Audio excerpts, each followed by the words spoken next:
Good morning बच्चों, निकाल लीजिए फिफ्थ क्लास की हिंदी, सिक्स क्लास की हिंदी की बुक। फिफ्थ वाला लेसन चल रहा था, नीड का निर्माण फिर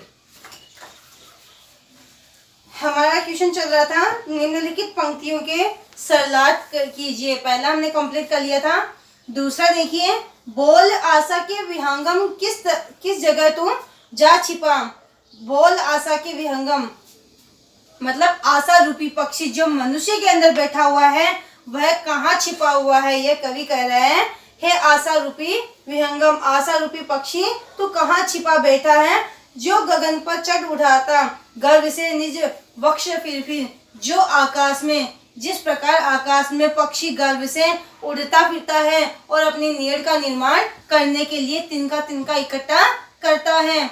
गर्व से जो उड़ता है वह पक्षी कहाँ छिपा बैठा है, अर्थात इसमें मनुष्य के बारे में कहा गया है कि मनुष्य के अंदर छिपा हुआ पक्षी कहाँ बैठा है, जो रोज आकाश में एक नई आशा के साथ में उड़ता है, नए निर्माण के लिए उड़ता है। तो इसमें लिखिए आप,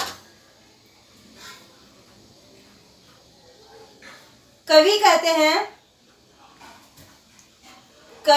हैं कि हे आशा रूपी पक्षी, कवि कहते हैं कि हे आशा रूपी पक्षी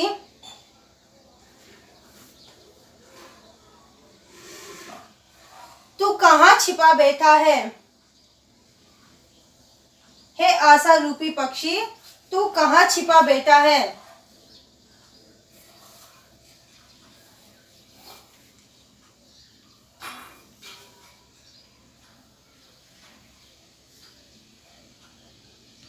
अर्थात आंधी और तूफान अनगिनत बार, आंधी और तूफान अनगिनत बार, अर्थात आंधी और तूफान अनगिनत बार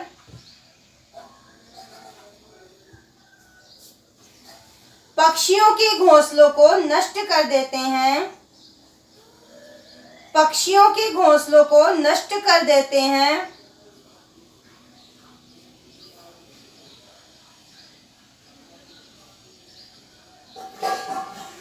किंतु वो पक्षी कभी हार नहीं मानते, किंतु वो पक्षी कभी हार नहीं मानते।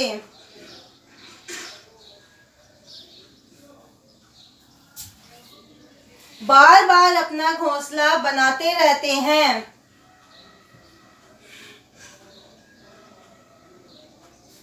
बार बार अपना घोंसला बनाते रहते हैं।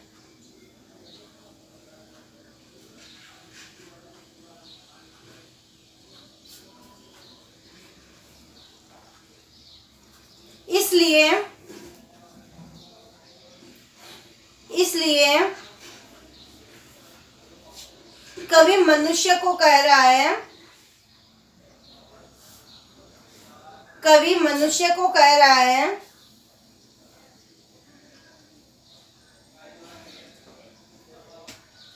कि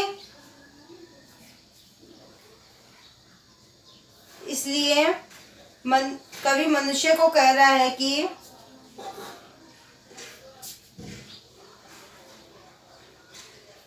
संकट कितना भी बड़ा हो, संकट कितना भी बड़ा हो,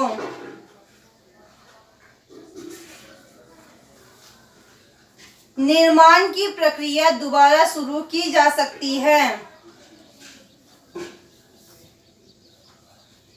निर्माण की प्रक्रिया दोबारा शुरू की जा सकती है।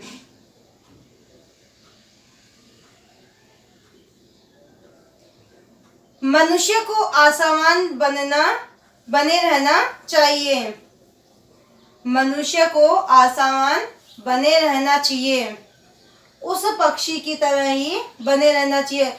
आशा रूपी जो पक्षी है वो किसके लिए बताया गया है, जो मनुष्य के अंदर छिपा बैठा है उसके लिए बताया गया है। मनुष्य को आशावान बने रहना चाहिए।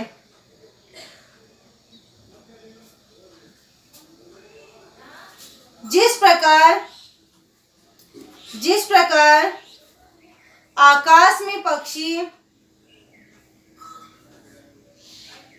जिस प्रकार आकाश में पक्षी नवनिर्माण के लिए, जब आंधी तूफान में उसका घोंसला टूट जाता है तो वो फिर से तिनका इकट्ठा करने के लिए आकाश में उड़ता है। तो इसी के लिए बताया गया है कि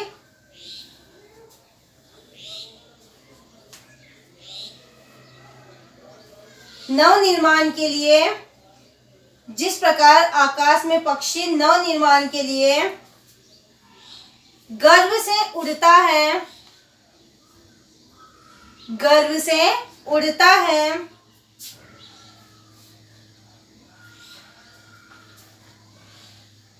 उसी प्रकार मनुष्य को भी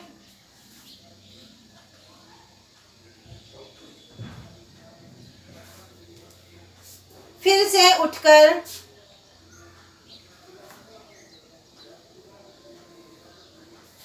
नए निर्माण के लिए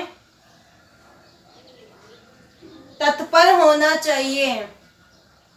फिर से उठकर नए निर्माण के लिए तत्पर होना चाहिए। अर्थात मनुष्य को भी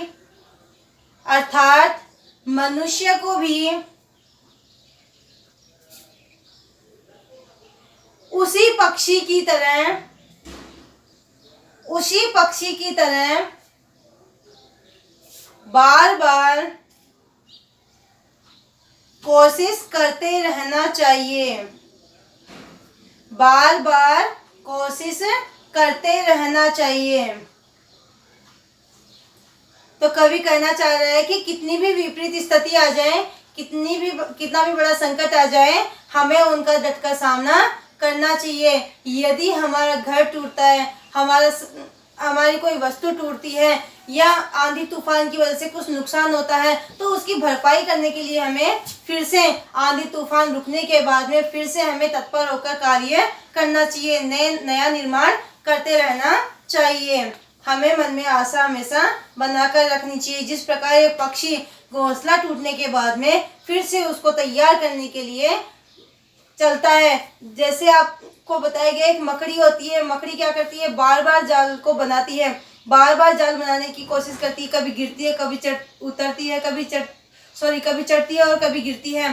तो इस प्रकार से एक दिन वह क्या करती है, उस कार्य में सफल हो जाती है और मकड़ी ऊपर चढ़कर क्या करती है, जाल को बना लेती है। उसी प्रकार हमें भी बार बार कोशिश करते रहना चाहिए। थर्ड वाला का सवाल कल बताऊंगी। Thank you.